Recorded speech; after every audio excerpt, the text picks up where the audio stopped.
तो कैसे हैं आप लोग? अच्छे ही होंगे। पिछले वीडियो में मैं भाग 11 तक मैंने ख़त्म कर दिया था। आज मैं भाग 12 से बताऊंगा, यानी भारतीय संविधान का जो भाग 12 है वहाँ से मैं आज शुरू करूँगा। भाग 12 यानी पार्ट 12 अनुच्छेद 264 से लेकर के 293 तक इसमें वर्णन किया गया है। अनुच्छेद 264 में से लेकर के 267 तक वित्तीय संबंध के बारे में बात की गई है कि वित्तीय संबंध क्या है। जी, मतलब वित्तीय संबंध राज्य और केंद्र का क्या क्या वित्तीय संबंध है, कैसे वित्तीय संबंध कैसे एक दूसरे से पैसों का बंटवारा करते हैं, ये सारा कुछ अनुच्छेद 264 से लेकर 267 तक इसका वर्णन किया गया है। ये भाग 12 में आता है। अनुच्छेद 267 में कहा गया है कि आकस्मिक निधि, मान लेते हैं ये मतलब आकस्मिक यानी इमरजेंसी फंड। आकस्मिक निधि का मतलब होता है इमरजेंसी फंड। मान लेते हैं कभी कभी किसी वक्त मतलब किसी फंड का रिक्वायरमेंट पड़ जाए या एकाएक फंड का रिक्वायरमेंट, एकाएक पैसे की रिक्वायरमेंट पड़ जाए, तो उससे राज्य सरकार या केंद्र सरकार कैसे उस फंड का इस्तेमाल कर सकती है, कैसे पैसे का इस्तेमाल कर सकती है, उसका वर्णन आकस्मिक निधि के बारे में जो वर्णन किया गया वो 267 में, अनुच्छेद 267 में किया गया है। 267 में अनुच्छेद 268 से लेकर 281 तक संघ और राज्य के बीच राजस्व का वितरण, यानी 268 से लेकर के 281 तक जो भी रेवेन्यू आता है यानी राजस्व आता है, उन सारे राजस्व का वितरण केंद्र और राज्य में कैसे होगा, राज्य कितना पर लेगी, केंद्र कितना लेगी, उन सब केंद्र का क्या क्या लेगी और राज्य क्या क्या लेगी, ये सारे बातों का विवरण अनुच्छेद 268 से लेकर 281 तक किया गया है। जिसमें कि अनुच्छेद 280 में वित्त आयोग के बारे में बताया गया, अनुच्छेद 281 में वित्त आयोग की सिफारिश के बारे में बताया गया। यानी हम लोग क्या देखें, हम लोग देखें कि अनुच्छेद 268 से 281 तक बताया गया राज्य और केंद्र संघ के बीच यानी केंद्र के बीच राजस्व का बंटवारा कैसा होगा, जिसका वर्णन 268 से 281 के बीच में है, जिसमें 280 में वित्त आयोग के बारे में बताई गई है और 281 में वित्त आयोग की सिफारिश के बारे में बताई गई है। प्रकीर्ण वित्तीय उपबंध, राजस्व के लिए किए जाने वाले खर्च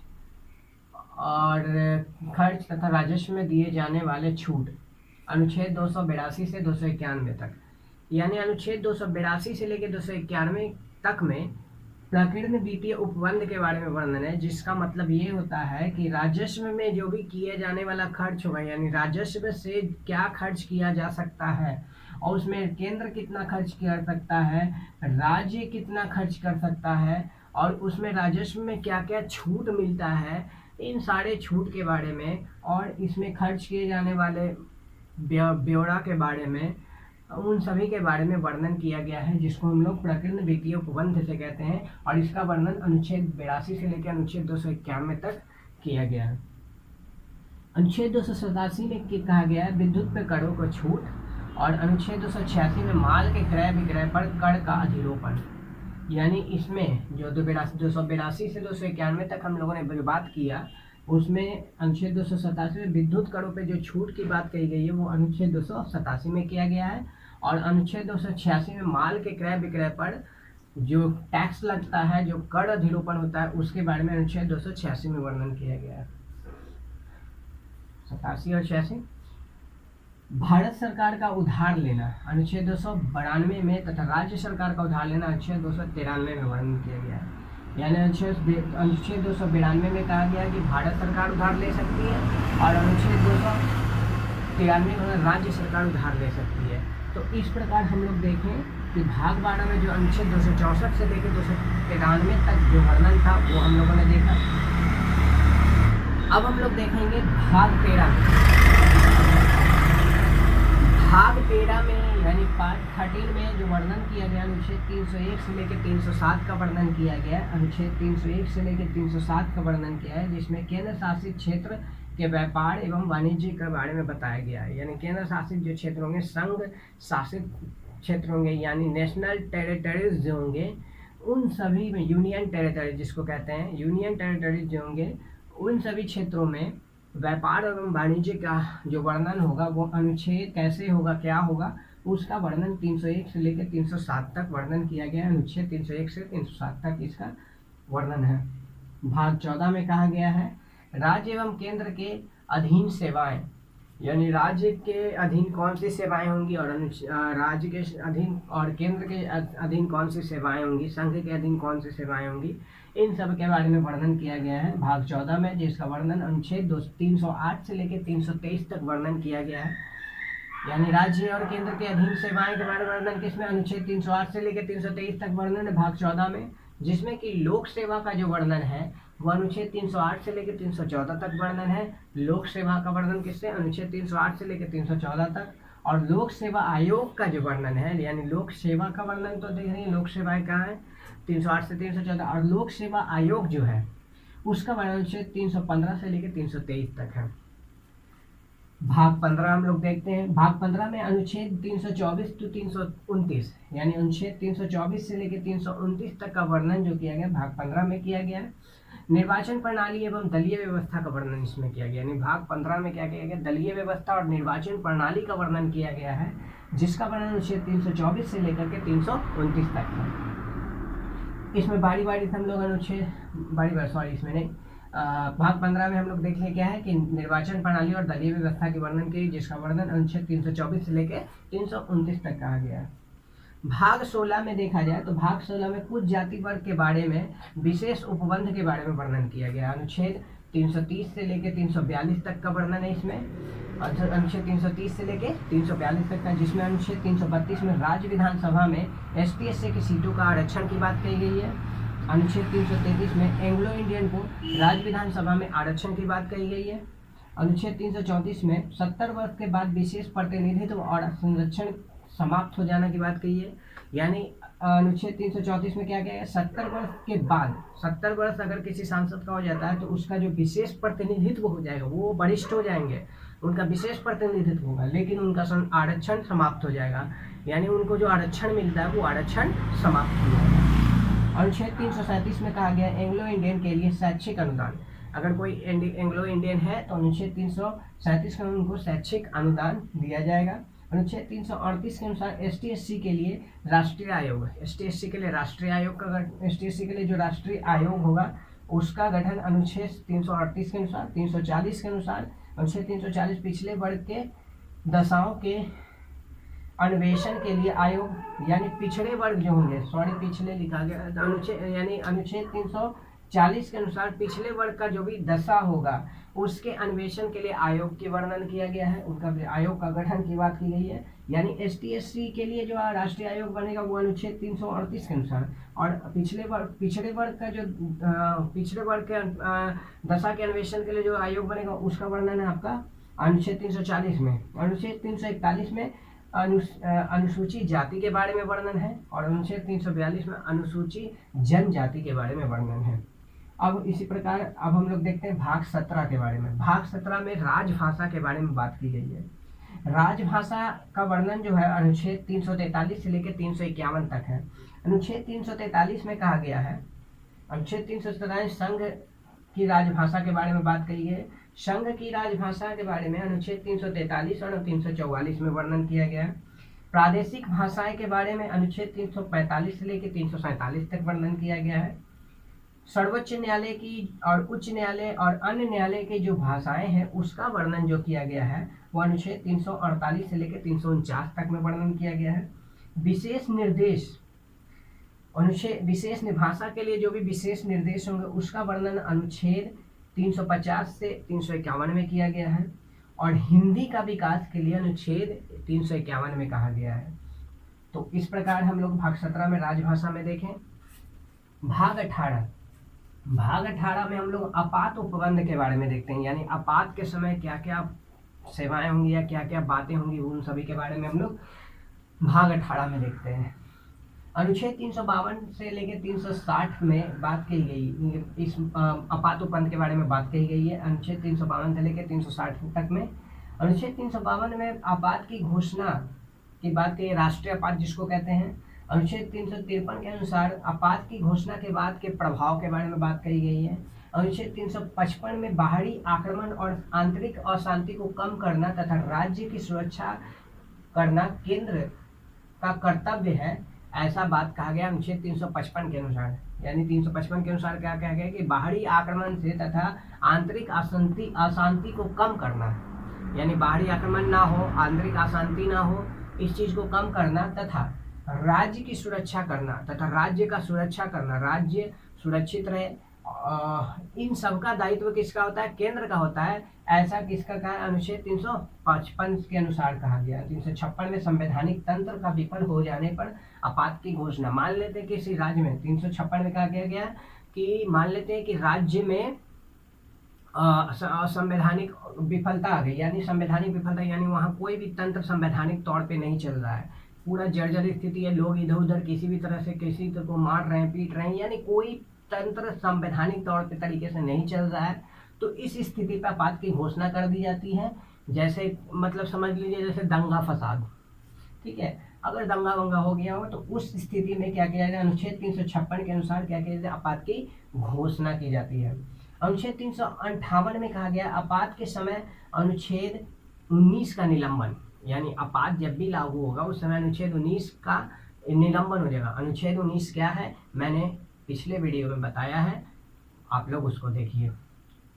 अनुच्छेद 359 में आपात के समय भाग 3 का निलंबन, भाग 3 यानी अनुच्छेद 359 यानी 359 के अनुसार कहा गया है कि आपात के समय भाग 3 का भी निलंबन हो जाएगा, भाग 3 को भी हटा दिया जाएगा जब आपात की घोषणा होगी। भाग 3 यानी फंडामेंटल राइट, तो फंडामेंटल राइट जो है हमारा वो हट जाएगा कब? आपात के समय। तो इसका भी वर्णन मैंने पिछले वीडियो में किया है, इसको आप लोग पिछले वीडियो में देख सकते हैं।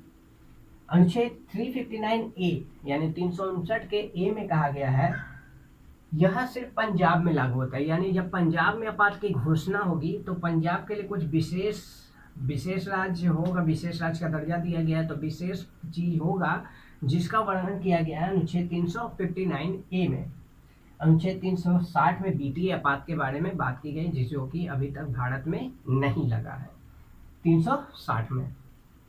अब भाग 19 है, भाग 19 यानी पार्ट 19 जिसमें विविध यानी मिसलेनियस वर्णन है, जिसमें कहा गया है अनुच्छेद 361 में राष्ट्रपति, राज्यपाल और राज्य प्रमुख का संरक्षण की बात कही है। अनुच्छेद 361 में अनुच्छेद 361 में संसद तथा संविधान सभा के कार्यवाहियों का प्रकरण का संरक्षण करना ऐसा कहा गया। यानी कहने का मतलब बोल रहा है कि अनुच्छेद 361 में बोला कि राष्ट्रपति का, राज्यपाल का और राज्य प्रमुख का संरक्षण करना है, ऐसा अनुच्छेद 361 में वर्णन किया गया। 361A में कहा गया है संसद और राज्य विधानसभा के कार्रवाई होगी, यानी संसद में जो भी कार्रवाई होगी और राज्य विधानसभा में जो भी कार्रवाई होगी उन सभी कार्रवाइयों का जो भी प्रकाशन होगा, प्रकाशन यानी पब्लिकेशन होगा, उसका संरक्षण करके रखना, उसको संरक्षित रखना, ऐसा 361 के अनुसार कहा गया है। 361B में कहा गया पारिश्रमिक राजनीतिक पद पे नियुक्ति के लिए योग्यता, यानी अगर मान ली कोई पारिश्रमिक यानी लेबर टाइप का, यानी कहने का जिसमें श्रम का ज़्यादा यूज हो, वैसा अगर कोई राजनीतिक पद पर कोई का नियुक्ति किया जाए तो उनकी क्या योग्यता होनी चाहिए, इसका वर्णन किया गया है अनुच्छेद 361B में। 362 में कहा गया अनुच्छेद 362 में भारतीय राज्य के शासक के अधिकार और विशेषाधिकार, यानी भारत के जो भी राज्य हों उनके शासक जो होंगे उनके क्या अधिकार होंगे, उनके क्या विशेषाधिकार होंगे, इसका वर्णन अनुच्छेद 362 के अनुसार किया गया। अनुच्छेद 368 के अनुसार बोला गया है कुछ संधि समझौते आदि से उत्पन्न विवादों का अदालत हस्तक्षेप का अधिकार, यानी मान लेते हैं कुछ संधि या समझौतों में, मान ले दो राज्यों के बीच में कोई संधि या समझौता हुआ है, तो उस संधि और समझौते में अगर मान ले उन लोगों के बीच में कोई मतभेद आ जाता है, कोई विवाद उत्पन्न हो जाता है, तो अदालत उसमें हस्तक्षेप कर सकती है। इसका वर्णन अनुच्छेद 363 में किया गया है। अनुच्छेद 363A में कहा गया है भारतीय राज्य के शासकों को दी गई मान्यता को रोकना और निजी करना समाप्त होना, यानी भारतीय राज्य के शासक को जो दी गई मान्यता है, यानी भारतीय राज्य के जो शासक हैं अगर उनके द्वारा कोई भी मान्यता दे दी गई है, तो मान्यता दे दी गई तो उस मान्यता को कहाँ तक वो सफल रहेगा, कहाँ तक वो काम करेगा, तथा उसको निजी करना, यानी अगर वो मान्यता दे रहे तो मान्यता को निजी कर रहे हैं जो, यानी प्राइवेट कर रहे हैं, यानी कहने का मतलब कॉन्फिडेंशियल रख रहे हैं कि नहीं ये ऐसा होगा, इसको कॉन्फिडेंशियल जनता के बीच में नहीं लाना है, तो इस चीज़ को रोकना, इस चीज़ को रोकना और इस चीज़ को समाप्त करना, ऐसा वर्णन किया गया अनुच्छेद 363 ए में। अनुच्छेद 364 में किया गया प्रमुख बंदरगाह तथा एयरोड्रम के विशेष प्रावधान, यानी जो भी बंदरगाह, यानी जो भी हमारे देश में पोर्ट्स हैं, पोर्ट्स पतन, समुद्र के किनारा वाला भाग जहाँ पे समुद्री व्यापार वगैरह होता है, जहाँ से उसको हम लोग पोर्ट कहते हैं, बंदरगाह कहते हैं, पतन कहते हैं, उस जगह पर, और एयरोड्रम यानी जहाँ से बाई एयर ट्रांसपोर्ट, बाई वायुयान, समझ रहे हैं, उनसे व्यापार होती है तो उसको एयरोड्रम कहते हैं। उन दोनों जगहों के लिए विशेष प्रावधान का जो वर्णन किया गया है वो अनुच्छेद 364 में किया गया। अनुच्छेद 365 के अनुसार संघ द्वारा दिए गए निर्देशों के अनुपालन करने में विफलता का या प्रभाव देने के लिए प्रावधान। मान लेते हैं कि संघ के द्वारा कुछ निर्देश दिए गए हैं, उस निर्देश का अनुपालन करने में अगर कोई विफल हो जाता है तो विफलता के कारण या प्रभाव देने के लिए या उसको पालन करवाने के लिए कोई प्रभाव डालना है, कोई प्रेशर डालना है, इम्फेसिस करना, यानी उन पे प्रभाव डालना, उनको दबाव डालना है कि ऐसा करवाइए। संघ द्वारा कोई निर्देश दिया गया, उसका अनुपालन करवाने में विफल है या उस पर प्रभाव डालना है, तो उसके लिए जो भी प्रावधान है वो अनुच्छेद 365 में इसका वर्णन किया गया है। अनुच्छेद 366 में परिभाषाएं का वर्णन है, यानी भारतीय संविधान में बहुत सारे चीज़ हैं, बहुत सारे वर्ड्स हैं, उन सभी के जितने भी परिभाषाएं होते हैं, बहुत सारे ऐसे वर्ड्स हैं जिसका मीनिंग नहीं पता है, जो कि संवैधानिक वर्ड्स हैं और संविधान में यूज किया हुआ यूनिक वर्ड्स हैं, उन सभी वर्ड्स का, उन सभी शब्दों का जो भी परिभाषा है और भी बहुत सारे चीज़ जो कि संविधान में वर्णित है, उन सभी शब्दों का जो परिभाषा होगा उन सभी का वर्णन अनुच्छेद 366 में किया गया है। अनुच्छेद 367 में व्याख्यान और परिभाषा तो दिया गया है, लेकिन अब मान ली परिभाषा से भी नहीं समझते तो व्याख्यान, यानी उसके बारे में एक डीप पूरा व्याख्यान दिया गया अनुच्छेद 367 में। यानी अब भाग 19 हम लोग का देख लिए, अनुच्छेद 361 से लेकर अनुच्छेद 367 तक वर्णन किया गया है। पार्ट 19 भाग 19। इस प्रकार हम लोग भाग 12 से भाग 19 देखें, आगे भी देखते हैं।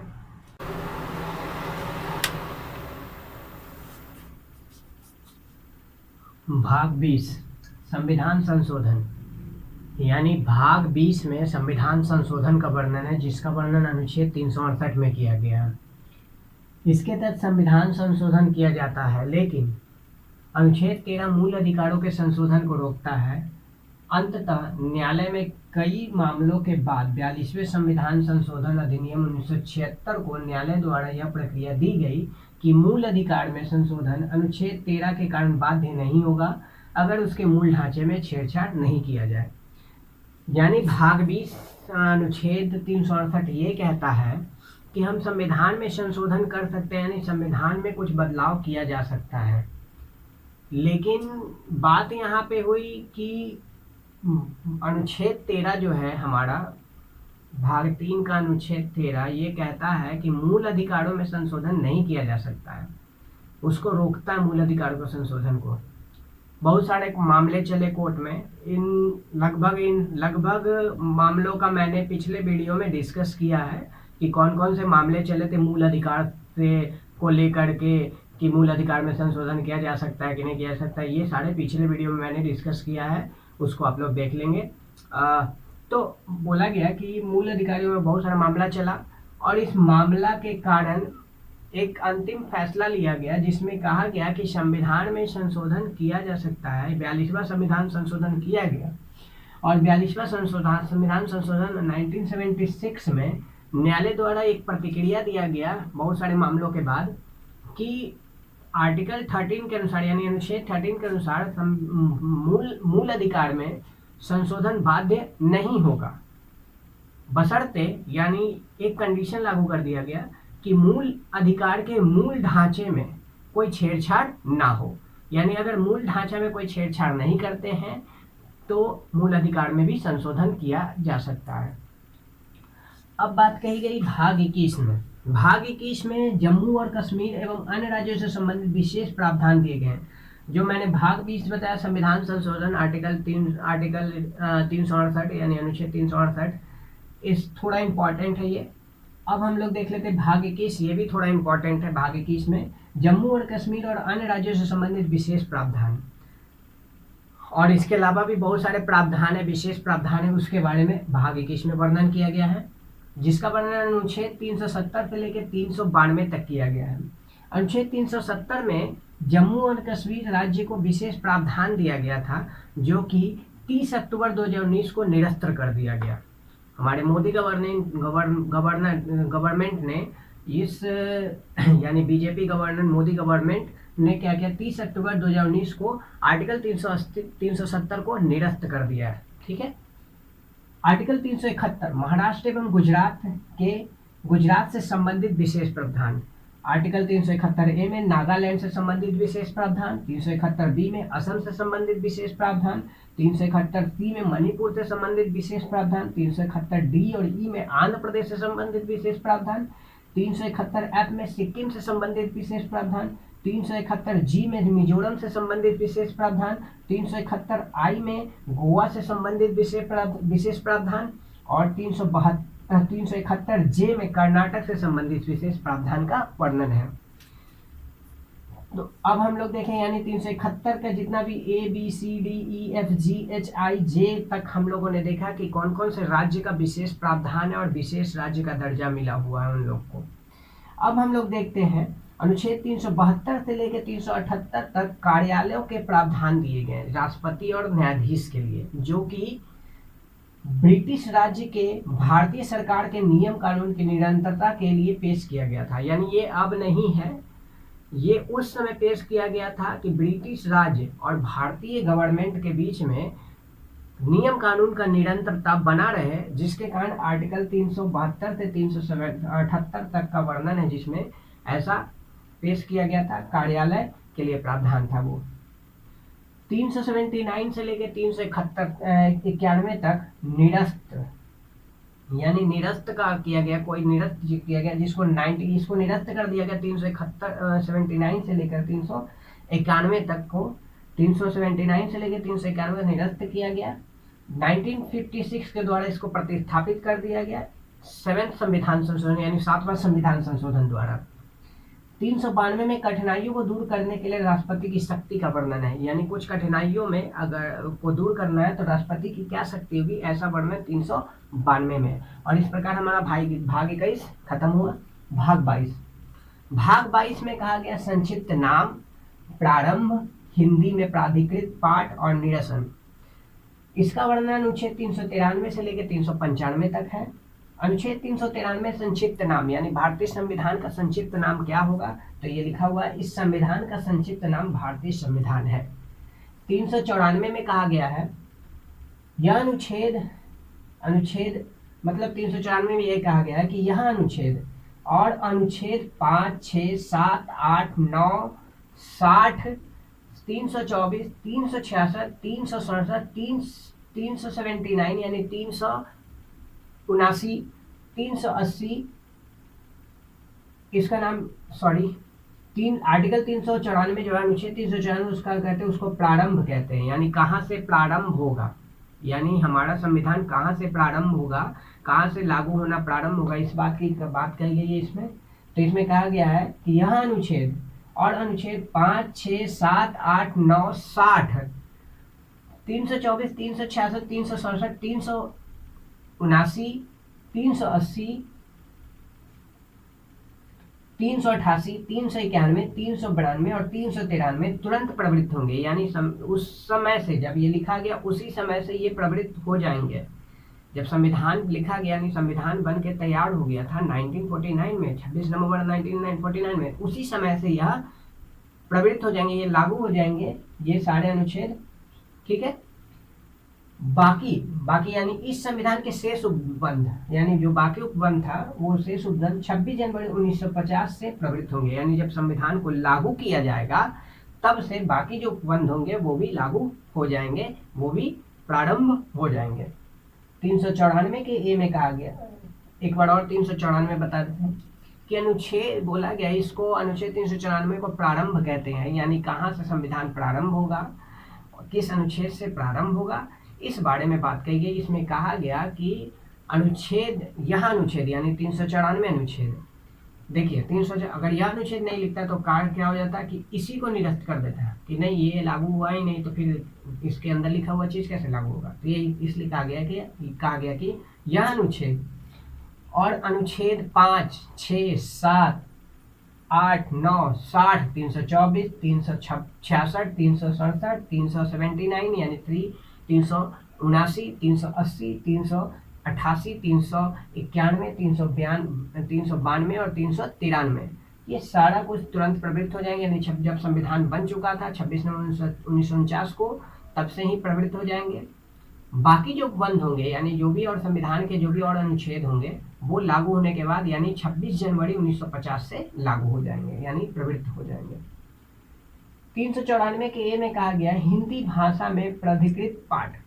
इसका कहने का मतलब 394 ए में, अनुच्छेद 394 ए में ये कहा जा रहा है, इसके कहने का मतलब ये हुआ कि जो भी हमारा संविधान है वो पहले हिंदी में अनुवादित किया गया और अनुवादित करने के बाद उसका एक पाठ किया गया, उसको एक पढ़ा गया। जितने भी मेंबर्स थे उस समय, राजनेता थे, उन सारे राजनेताओं ने उस हिंदी अनुवाद को पढ़ा, उस पर सिग्नेचर किया गया, उसको सिग्नेचर सभी राजनेताओं का उस पर सिग्नेचर हुआ, तब जाके लागू किया गया। इसका कहने का मतलब यही है अनुच्छेद 394 ए। अनुच्छेद 395 में निरसन, यानी अनुच्छेद 355 में कहता है कि अब इन सभी चीज को मैंने अग्रसर किया, मैंने लागू किया, यानी संविधान हम लोगों ने लागू किया, भारतीय जनता के द्वारा लागू किया गया, ये ऐसा निरसन 395 कहता है। और इस प्रकार हमारा भारतीय संविधान और भारतीय राज्य व्यवस्था समाप्त होता है। अगला यानी हम लोग का जो भारतीय संविधान और भारतीय राज्य व्यवस्था का जो सीरीज चल रहा था ये हम लोग का आज समाप्त होता है। हम लोग का जो अगला जो शुरू होगा, अगला वीडियो जो शुरू होगा, अगला सीरीज जो शुरू होगा, मैं इकोनॉमिक्स शुरू करूँगा, यानी भारतीय अर्थव्यवस्था को मैं स्टार्ट करूँगा, भारतीय अर्थव्यवस्था को। ये वीडियो आप लोग को कैसा लगा बताएं। अगर अच्छा लगा तो लाइक करें, कमेंट करें, नए हैं तो सब्सक्राइब करें, शेयर करें ताकि और लोगों तक जा सके, और लोग भी जो भी इम्पोर्टेंट इसमें जानकारी दी गई हैं उन सारी जानकारी और लोगों तक पहुंच सके। अगर कोई त्रुटि हुई हो, कोई गलती हुई तो उसको कमेंट बॉक्स में दें। Thank you.